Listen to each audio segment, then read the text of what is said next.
Hello সবাইকে। তো আজ আমি শেয়ার করব আমার প্রথম বন্দে ভারতে চড়ার অভিজ্ঞতাটা। আর এই ট্রেন আমাদের নিয়ে যাবে নিউ জলপাইগুড়ি স্টেশন। হাওড়াতে বন্দে ভারত উদ্বোধনের পর দিয়ে অনেকবার বন্দে ভারত দেখেছি, কিন্তু কোনো দিন আমি সামনে দাঁড়িয়ে ছবি তোলার চেষ্টা করিনি। কারণ আমি ভেবেছিলাম যে যবে আমি বন্দে ভারতে উঠবো সেই দিনই আমি বন্দে ভারতের সামনে দাঁড়িয়ে ছবি তুলব।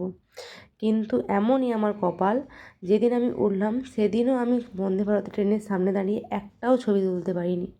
কারণ আমাদের সিট পড়েছিল একদম ট্রেনের মাঝ বরাবর। সিট খুঁজে যখন আমি ভাবলাম যে নেমে এবার একটু ছবি তুলতে যাব, গিয়ে দেখলাম না সামনে যেতে পারছি না পেছনে যেতে পারছি, এতখানি রাস্তা। আর আমার ছেলে ভয় পাচ্ছে যদি হঠাৎ ট্রেন ছেড়ে দেয়। সে শুধু বায়না করছে যে তুমি আর ট্রেন থেকে নেমো না, তুমি ট্রেনে বসে থাকো, যদি হঠাৎ ট্রেন ছেড়ে দেয় তুমি কী করবে।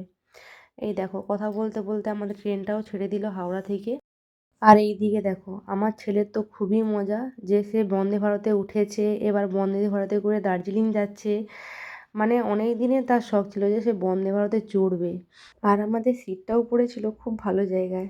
আমাদের সামনে যারা বসেছে তাদেরও একটা ছেলে আর আমারও একটা ছেলে, আবার দুজনের বয়স সেম। যাই হোক, 8 ঘন্টার জার্নিটা কিন্তু আমাদের ভালোই কাটলো।